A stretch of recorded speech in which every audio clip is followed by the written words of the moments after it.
Alhamdulillahirabbil alamin. Wassalatu wassalamu ala Rasulillah wa ala alihi wa ashabihi ajma'in. Asyhadu an la ilaha illallah wahdahu la syarikalah wa asyhadu anna Muhammadan abduhu wa rasuluh. Shalawatu rabbi wa salamuhu alaihi wa ala alihi wa ashabihi ajma'in. Amma ba'du. Allahumma la ilma lana illa ma 'allamtana innaka antas samiul 'alim. Allahumma zidna ilma wa zidna fahma. Alhamdulillah, pada kesempatan malam hari ini kembali kita dipertemukan oleh Allah Subhanahu wa taala melanjutkan pengajian kita membahas kitab Syarah Syama'ilin Nabi sallallahu alaihi wasallam. Penjelasan tentang hadis-hadis yang memuat profil Nabi sallallahu alaihi wasallam. Dimulai dari bentuk fisik beliau, tubuh beliau, kemudian nanti kita akan sampai kepada peralatan-peralatan atau barang-barang yang beliau pakai. Nah, kemarin sudah kita bahas hadis yang pertama, sekarang kita masuk ke hadis yang kedua. Di hadis yang kedua, haddatsana Humaid ibnu Mas'adah al-Basri qala haddatsana Abdul Wahhab al-Thaqafi an Humaid an Anas bin Malik radhiyallahu anhu qala kana Rasulullah sallallahu alaihi wasallam rab'atan laisa bil-tawili wala bil-qasir hasan al-jismi wa kana sya'ruhu laisa bi-ja'din wala sabtin asmar launi idza masya yatakaffa. Penjelasannya, di sini kita bahas sekarang kalimat per kalimat dari hadis ini. Dijelaskan oleh Anas bin Malik, dan Anas bin Malik ini adalah pembantu Nabi sallallahu alaihi wasallam yang beliau menjadi pembantu Nabi selama 10 tahun. Dan pembantu Nabi itu bukan hanya Anas bin Malik, banyak. Ada beberapa orang pembantu Nabi sallallahu alaihi wasallam. Di antaranya yang masyhur Anas bin Malik. Dan Nabi sallallahu alaihi wasallam mendoakan Anas bin Malik, Allahumma barik lahu fi malihi wa waladihi. Ya Allah, berilah keberkahan kepada Anas dalam harta dan anak-anaknya. Ya. Jadi Nabi mendoakan Anas keberkahan harta. Di antara bentuk keberkahan harta Anas bin Malik ini adalah seorang sahabat Ansor yang paling kaya. Di antara sahabat Ansor yang paling kaya adalah Anas bin Malik. Orang kebunnya setahun sekali panen. Kalau Anas bin Malik didoakan oleh Nabi SAW, keberkahan hartanya setahun 2 kali panen. Sehingga penghasilannya lebih 2 kali lipat dibanding sahabat Ansor yang lain. Dan dia termasuk sahabat Ansor yang paling terakhir meninggal. Ya, bukan sahabat yang paling terakhir, sahabat Ansor yang paling terakhir meninggal. Sampai saking tuanya Anas buta matanya ketika dia sudah tua. Dan Anas bin Malik didoakan oleh Nabi sallallahu alaihi wasallam berkah dengan anak-anaknya. Anas bin Malik ketika di masa pemerintahan Umar bin Khattab terjadi wabah taun. Kata Anas bin Malik, aku sudah menyolatkan 120 orang dari anak keturunanku.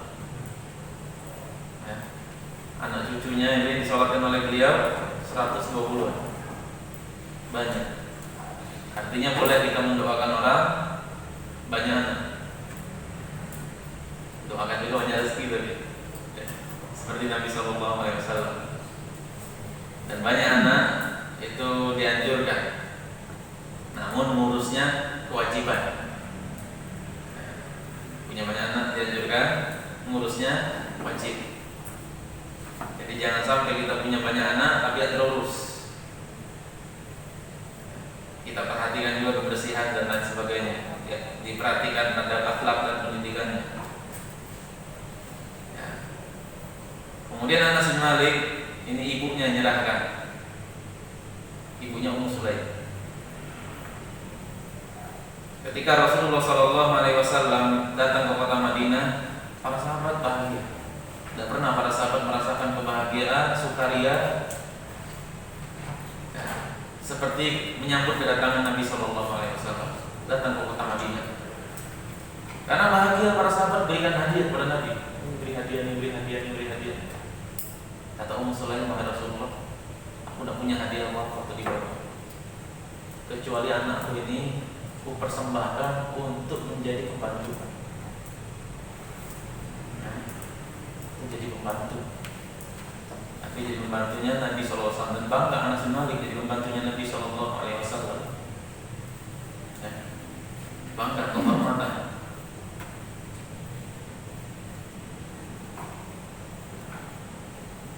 Dan Anas bin Malik namanya anak kecil, ya. Ketika membantu Nabi juga disuruh Nabi kadang-kadang dia main.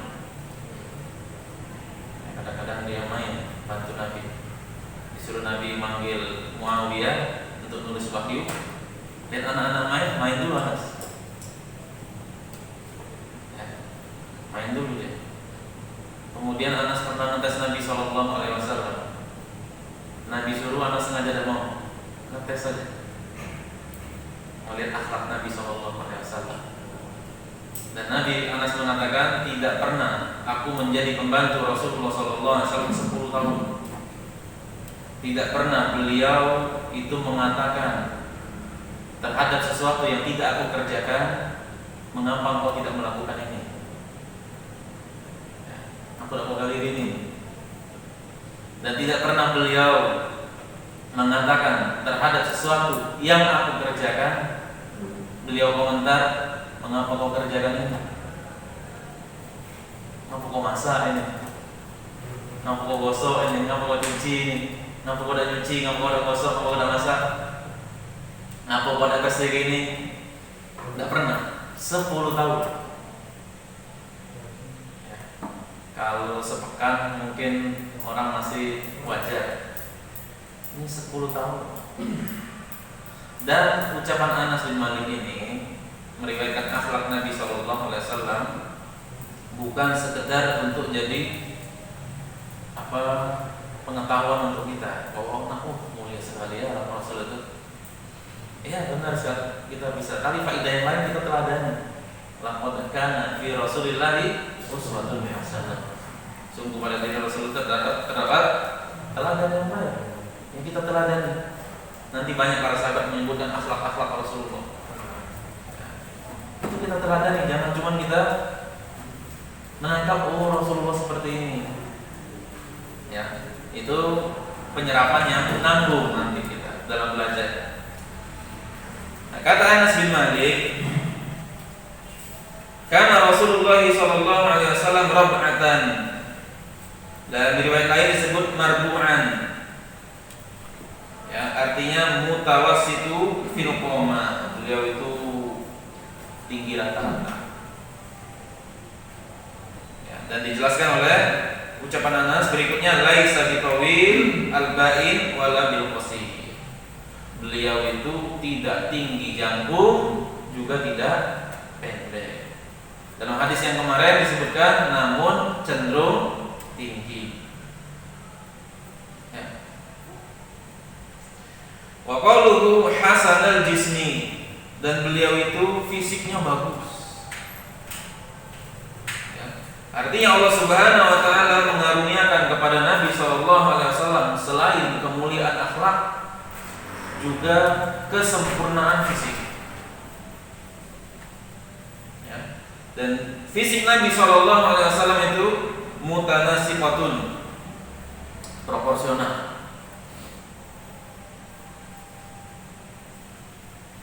Dan Syekhul Islam Ibnu Taimiyah rahimahullah mengatakan, wa kana khalquhu wa suratuhu min akmali suwar wa atammiha wa ajma'iha lil mahasinid dalati ala kamalihi. Dan fisik Nabi SAW, penampilan beliau itu adalah bentuk penampilan yang paling sempurna. Ya. Ajma'uha lil mahasin, yang menggabungkan karakter-karakter yang baik-baik. Semua bentuk yang baik-baik pada fisik seseorang itu ada pada Nabi. Ya. Kalau jidat yang bagus itu seperti ini ada pada Nabi, hidung hidung yang bagus itu sebenarnya ada pada Nabi, jari yang bagus, dada yang bagus, bidang dan lain seterusnya ada semua pada Nabi. Hasanul jism. Itu bentuk kesempurnaan. Dan itu menunjukkan kesempurnaan beliau sallallahu alaihi wasallam. Kemudian kata Anas, wa kana sya'ruhu laisa bija'din wala sadqin. Dan rambutnya itu juga pertengahan. Ya, tidak keriting yang sampai keriting ikel, keriting keras itu keriting ya keriting. Keriting apa kalau keriting yang bahasa Indonesia? Keritingnya, keriting keribu. Kalau keribu kan ini ya, keribu. Kalau yang keriting, ya keriting mie ya. Dan juga tidak lurus yang jatuh. Asmarul laun. Beliau itu asmarul laun. Kulitnya kekuning-kuningan. La bil abyadi al amhab wala bil adam. Tidak putih sampai putih yang bersih, benar-benar putih. Juga tidak sawo matang.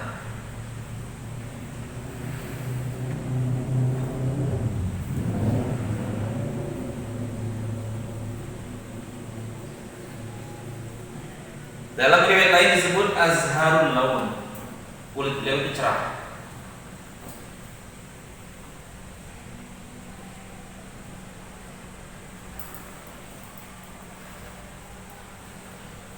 Para ulama yang lain mengatakan asmarul laun adalah al-humrah al-khafifah allati ushriba biha bayabuhu sallallahu alaihi wasallam. Ya. Yang maksud asmar adalah merah yang ringan yang bercampur dengan putih kulitnya. Jadi beliau itu putih campur agak merah-merah dikit. Maka nabayadan masyruban bi syai'in minal humrah, sehingga putih bercampur dengan merah. Itu warna kulit beliau sallallahu alaihi wasallam. Idza masya yatakaffa'a, kalau beliau jalan, jalannya itu tegap. Ya. Tidak bungkuk, tidak lesu, jalannya tegap. Annahu idza masya ka'annama yanzilu min munhadirin. Beliau itu kalau berjalan seolah-olah sedang menurun. Itu jalan biasanya ya. Beliau tidak membuat-buat jalan pengen cepat. Dan namanya munhadir, orang jalan turun ya. Kalau turun kan dia seperti kita turun tangga kan. Padahal tangga itu rata, kita pasti tegapkan badan. Tidak condong ke depan, tidak condong ke belakang. Nah, itu fisik Nabi sallallahu alaihi wasallam.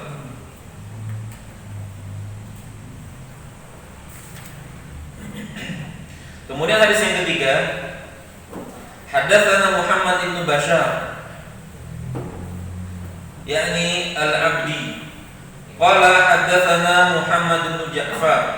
Qala haddatsana Syu'bah an Abi Ishaq qala sami'tu Al-Bara' ibn Azib radhiyallahu anhuma yaqul kana Rasulullah sallallahu alaihi wasallam rajulan marbu'an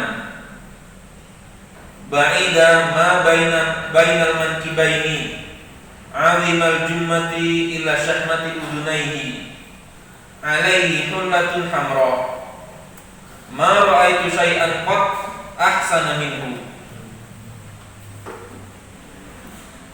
Sini dijelaskan lagi bahwa Rasulullah adalah rajulan marbu'an, yang sudah dijelaskan tadi ya, bahwa beliau tinggi tapi bukan jangkung. Ba'idama baina mankib. Mankib itu antara ini lengan dengan bahu. Nah, ini mankib namanya. Tempat bertemu lengan dengan bahu namanya mankib. Nah, mankib Nabi itu baik. Ya, ini menunjukkan badan beliau itu bidang.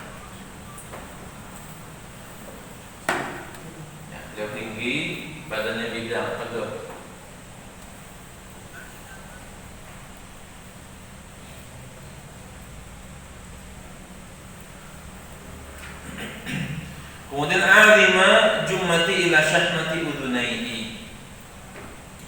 Asy-sya'ru bihasabi tulihi lahu thalathun. Dalam bahasa Arab, rambut yang panjang itu terbagi tiga. Ada tiga istilah untuk menyebut rambut panjang.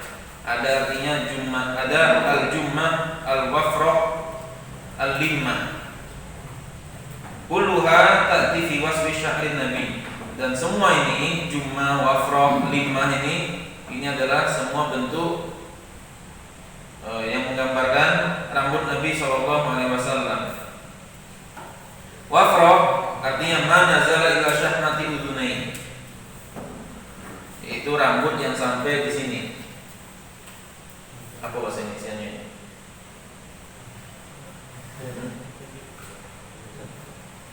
Tak kata bahasa Indonesia. Ya, bahasa Arabnya syahmati udunain. Bagian yang lembut ini lah, tempat di dinding. Nah, terkadang rambut Nabi itu disifati dengan wafrah sampai di sini. Kemudian kadang juga disifati limma, ma jawaza syahmati udhun. Lebih dari ini. Wasala ila mankibain. Ya bisa jadi sampai mankib pundak ini sini. Bisa tidak. Sedangkan al-jummah ini yang lebih panjang dari wafrah, lebih panjang dari lima sampai sini.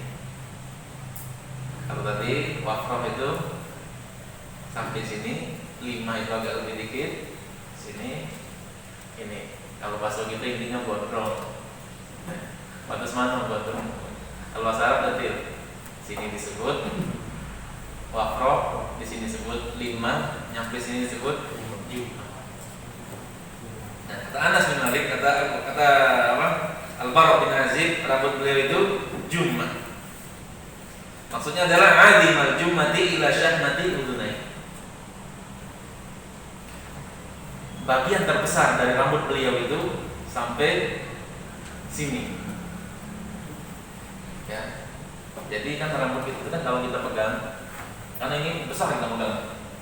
Makin ujung kan makin kecil kita pegang. Nah, dipegang besar itu sampai sini.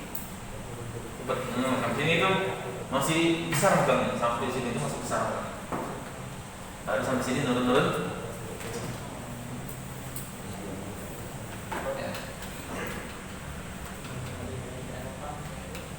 Alaihi hullatun hamra. Beliau memakai pakaian berwarna merah. Hullah itu gabungan antara izar dan rida. Pokoknya pakaian atas, pakaian bawah. Nabi pakai warna merah. Ya. Dan ini jadi dalil bagi para ulama yang membolehkan pakai baju warna merah. Pakai baju warna merah itu khilaf ulama. Apakah baju warna merah itu haram ataukah baju merah terlarang ataukah boleh? Al-Imam Syafi'i kemudian Al-Imam Al-Qurtubi menjadikan hadis ini sebagai dalil bolehnya pakai baju warna merah yang polos merah. Kata murid-murid Asy-Syafi'i, Imam Asy-Syafi'i selalu menjadikan hadis ini sebagai dalil tentang dibolehkannya memakai baju warna merah polos. Lalu bagaimana hadis-hadis yang menyatakan tidak boleh kita pakai baju warna merah polos? Pakai baju warna merah, hadis-hadis menyatakan kita tidak boleh pakai baju merah karena menyerupai orang-orang kufar. Ya, dikompromikan oleh Al-Imam Ibnu Qayyim. Ada hadis yang Nabi yang disebutkan di sini dari Bara' bin Azib, Nabi pakai baju warna merah. Dalam hadis yang lain Nabi melarang pakai baju warna merah. Imam Ibnu Qayyim mengkompromikan, maksudnya adalah yang terlarang itu merah polos. Adapun merah yang bercampur boleh. Namun saya ulangi lagi, Imam Asy-Syafi'i membolehkan secara secara mutlak boleh pakai merah polos.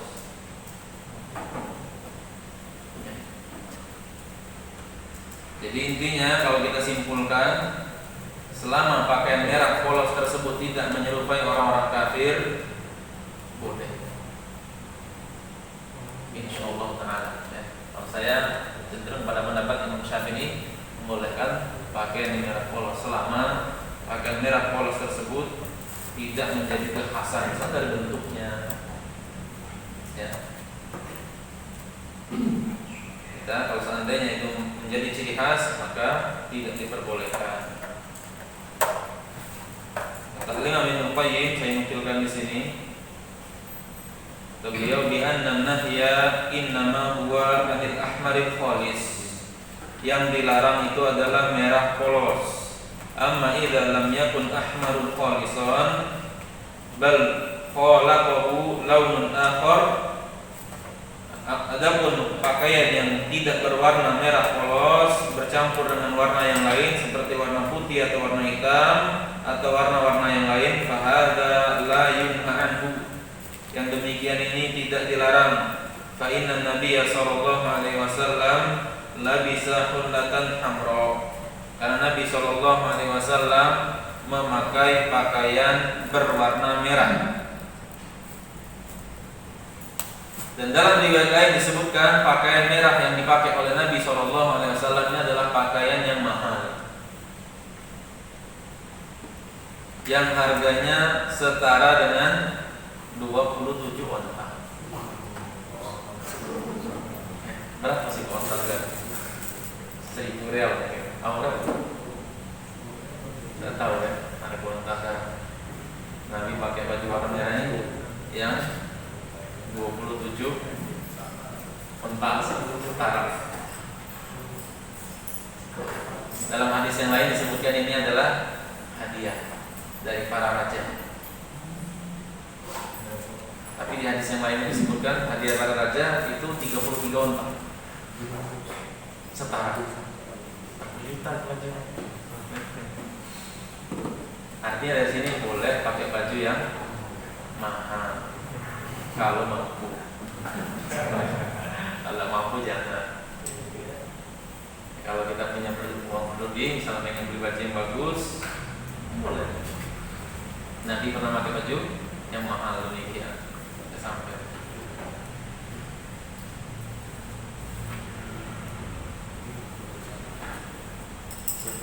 Kemudian kata Bara bin Azib, "Ma ra'aitu syai'an qad ahsana minhu." Aku tidak pernah melihat sesuatu apapun yang lebih indah dari beliau. Nah, yang menariknya kata ucapan Al-Bara bin Azib ini, beliau tidak mengatakan "Ma ra'aitu insanan qad." Saya tidak pernah melihat seorang pun. Bukan, beliau ngomong seperti itu. "Ma ra'aitu syai'an." Aku tidak pernah melihat sesuatu.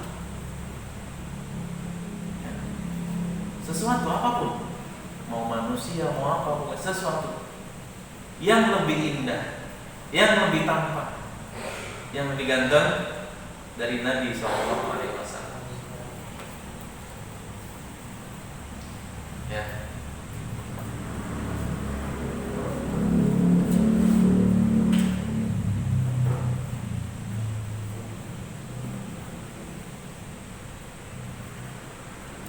Orang kadang-kadang melihat bulan, kemudian jadi objek fotografi, kemudian orang lihat matahari terbit, matahari terbenam, lihat pantai, lihat gunung, lihat danau, di foto, wah indah sekali. Lihat apapun warna-warni, misalnya lihat hewan indah. Ini para sahabat mengatakan, Al-Bara bin Azib, aku tidak pernah melihat sesuatu yang lebih indah melebihi Nabi Sallallahu Alaihi Wasallam. Al-Imam Ibnu Qayyim menerangkan bahwa penyebab keislaman seseorang itu bertingkat-tingkat. Penyebab keislaman penyebab seseorang menerima hidayah itu beda-beda.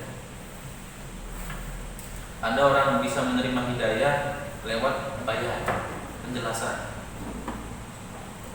Ada orang tidak cukup penjelasan, harus satu argumen.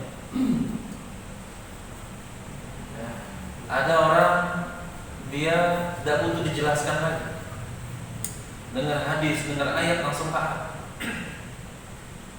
Ada yang model seperti itu. Ada orang kadang-kadang dia melihat siapa dulu yang ngomong, siapa dulu yang ngomong, level apa pendidikan dia, sekaya apa dia, apa pangkat dia.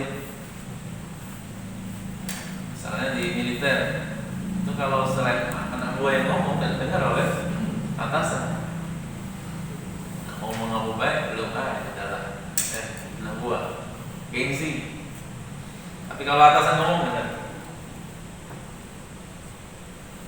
Ada orang lain yang dia tidak peduli, dia yang penting dia kesan pertama ganteng misalnya. Ada orang yang dia ketika dengar ada syubhat dijelaskan kepada dia langsung benar. Oleh karena di antara para sahabat ketika melihat Nabi SAW macam-macam yang dia dengar tentang info tentang Muhammad macam-macam. Ketika melihat wajah Nabi, ini bukan wajah seorang pendusta. Ya, komentar, ini bukan wajah bohong model saya. Ada kawan kita kan gimana ya bisa kelakar. Kalau mata ini gimana? So, kita kan kadang-kadang di luar kalau kenalan kita lihat dulu ini bisa dipercaya enggak ini kan? Jangan ini mata ini wajah-wajah bandit. Ya, ada yang walaupun baik hati kata orang kan wajah serem tapi hatinya merah jambu. Ini tidak ya. Kesan pertama ketika melihat wajah itu sudah nempel di hati. Wah ini beda ya. Langsung seperti itu ketika melihat Nabi SAW. Ditambah lagi kata qad ya, sama sekali. Aida iman bistimrar fi jami'il asya' allati ra'aituha wa syahidtuha. Ya senantiasa apapun yang aku lihat sepanjang hidup aku terus tidak pernah menemui yang lebih indah dari Nabi. Ya, tidak pernah. Wa hadza fi kamalul khilquhu. Dan ini menunjukkan khilqati, ini menunjukkan kesempurnaan penciptaan fisik Nabi SAW dan ketampanan perawakan beliau, keindahan penampakan beliau, perawakannya. Wa mahabbahu Allahu azza wa jalla bihi minal husni wal jamal, dan anugerah Allah Subhanahu wa taala kepada beliau berupa ketampanan dan kegantengan. Fa hadzal bara radhiyallahu anhu yaqul ma ra'aitu syai'an qad ahsana minhu. Aku tidak pernah melihat sesuatu apapun yang lebih indah dari beliau sallallahu alaihi wasallam. Dan nanti akan datang riwayat dari Ali bin Abi Thalib. Ya, Ali mengatakan lam ara qablahu wa la ba'dahu mithlahu. Aku tidak pernah melihat sebelum dan sesudah, sebelum beliau dan sesudah wafat beliau orang yang seperti beliau. Sehingga Allah Subhanahu wa taala itu memberikan keunggulan kepada Nabi kita Muhammad SAW dari sisi penampilan fisik, sehingga orang jahiliyah itu tidak punya alasan sebenarnya menolak Nabi. Dari sisi apa nolak? Dari sisi apa ditolak Nabi Muhammad? Dari sisi akhlak, mereka akui akhlak yang sempurna. Dari sisi nasab, mereka akui, kata Abu Sufyan, akromuna, Muhammad yang paling mulia di tengah kami. Dari sisi nasab. Sehingga orang tidak bisa nuduh, ini orang cari tenar. Kalau orang yang nasabnya biasa-biasa kan, dia belum tenar. Sehingga dia mengaku Nabi cari tenar. Ini akromuna, sudah tenar. Kabilahnya sudah paling top. Bangsawan dia, tidak perlu lagi cari tenar. Akromuna. Dari sisi akhlak, dari sisi nasab. Dari sisi penampilan fisik, beliau bukan seorang pendusta, kelihatan dari wajah. Menarik, mengundang simpati, sehingga yang menyebabkan mereka cuma satu, kesombongan. Tidak ada lain. Sombong. Belum bukti-bukti yang lain. bukti-bukti kenabian yang lain, mukjizat yang lain, dibelah bulan. Nabi bercerita tentang umat-umat terdahulu, belum lagi yang itu. Ya. Belum lagi Al-Quran yang beliau sampaikan indah bahasanya, yang mereka tahu ini bukan sihir, belum itu. Sehingga kesan pertama ketika beliau sallallahu alaihi wasallam mengaku sebagai nabi itu secara akal diterima oleh orang. Sudah Allah siapkan. Track record ke belakang tidak pernah dusta. Atas nama manusia tidak pernah dusta, apalagi atas nama Tuhan. Oleh karena itu wajar ketika kita mempelajari tentang Nabi kita Muhammad sallallahu alaihi wasallam, makin cinta kita pada Nabi kita. Terkumpul semua kebaikan. Semua kebaikan yang diidam-idamkan orang, yang diharapkan orang. Lisannya fasih. Lisannya fasih. Kalau ngomong supel, tidak tahu. Luar biasa Allah berikan kepada Nabi kita Muhammad SAW. Sehingga kita pun yang dengar, ya Allah, ada manusia seperti ini yang kau ciptakan. Ada manusia seperti ini yang pernah menginjakkan kaki di muka bumi, pengen kita ketemu dengan dia. Dengan itu semangat kita semakin beribadah kepada Allah, mengikuti sunnah beliau dengan harapan apa? Jumpa dengan beliau. Ya. Karena seorang Arab Badui datang pada Nabi SAW bertanya, mata sa'ah, kapan kiamat? Ya. Kata Nabi SAW, ditanya lagi, mada a'dat talaha, apa yang sudah kau siapkan? Nanya-nanya kiamat nang apa? Ya. Bahas-bahas kiamat nang apa? Ya. Apa yang sudah siapkan? Kata dia, aku tidak siapkan apa-apa kecuali cinta Allah dan Rasulnya. Walakin uhibbullah wa rasul. Ya, aku bekal aku cinta Allah dan Rasul. Nabi katakan, anta ma'aman ahbab. Engkau bersama orang yang kau cintai. Nah, pembahasan-pembahasan seperti ini semakin menambahkan kecintaan kita pada Nabi kita. Orang kok terkumpul semua sebab-sebab yang dicintai itu ada pada dia semua. Kok bisa kita tidak cinta? Kok bisa kita tidak rindu? Ada semua pada dia. Muncul semakin besar rasa kecintaan. Dan di antara bukti cinta itu menaati. Dengan demikian akan tertolong. Ketika cinta dengan beliau, kita akan taat pada Nabi Muhammad SAW. Kemudian hadis yang keempat. Haddatsana Mahmud ibnu Ghailan qala haddatsana Waqi' qala haddatsana Sufyan an Abi Ishaq an al-Bara' bin Azib radhiyallahu anhuma qala ma ra'aitu min dhilmatin fi hullatin hamra ahsana min Rasulillah sallallahu alaihi wasallam lahu sya'run yadribu mankibaihi ba'idu ma baina mankibaini lam yakun bil qasiri wala bit tawil. Kemudian penjelasannya hadis ini, kata Bara' bin Azib, ma ra'aitu min dhilimmatin, aku tidak pernah melihat seseorang yang gondrong. Ya, jangan sampai tadi melebihi ini syahmati udunai. Yang rambutnya seperti itu, kemudian yang mengenakan hullatin hamra, menggunakan pakaian merah yang lebih ganteng dari Rasulullah sallallahu alaihi wasallam. Lahu sya'run yadribu mankibaini, dan dia memiliki rambut yang menyentuh pundaknya. Jadi yang bagian lebatnya itu sampai sini. Dalam model tadi sampai sini, sampai sini, sampai sini.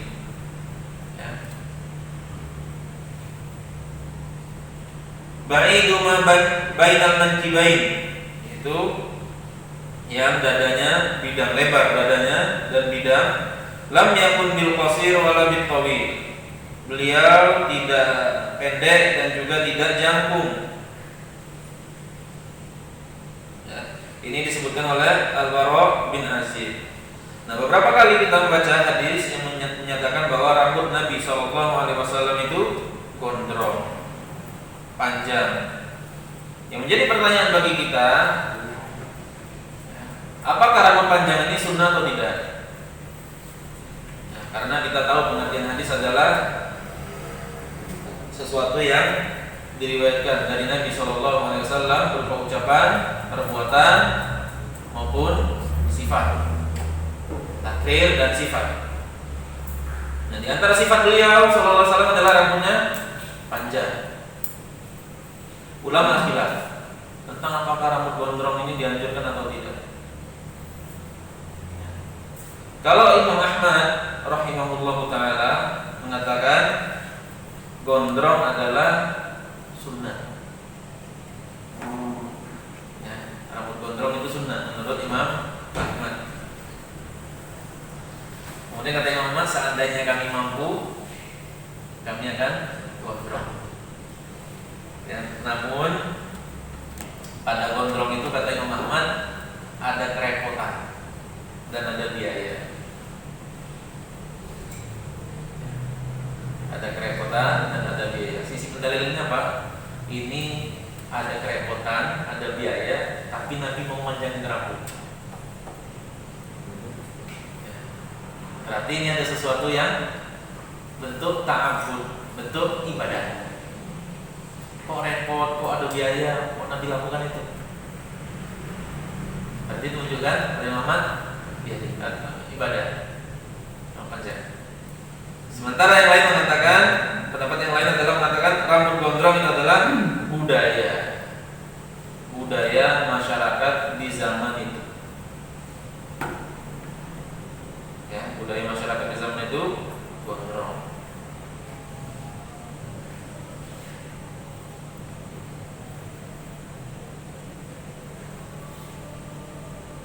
Itu Nabi menyesuaikan kondisi masyarakatnya. Kalau Nabi menyelisihinya, baru itu ibadah.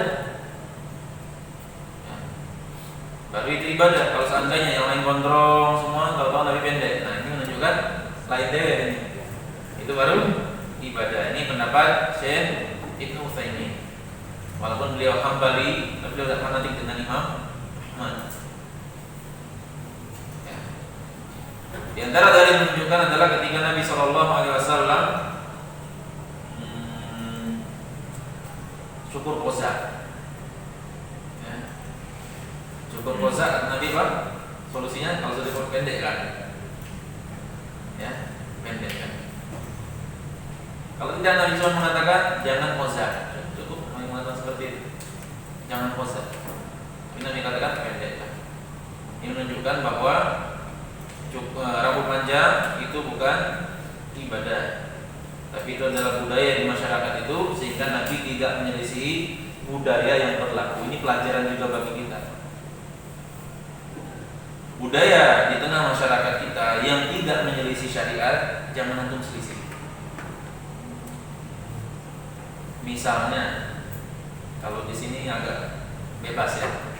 Kalau saya waktu di Jogja itu tradisi biasa masyarakat itu sarungan peci hitam.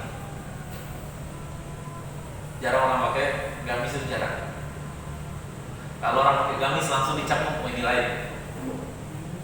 Ini pasti ada ikut pengajian yang lain yang tidak umum di masyarakat. Ada kesan seperti itu langsung. Kalau sini ada? Tidak. Sebenarnya tidak ya sepertinya. Kalau sini malah saya lihat khotib Jumat itu gamisan semua.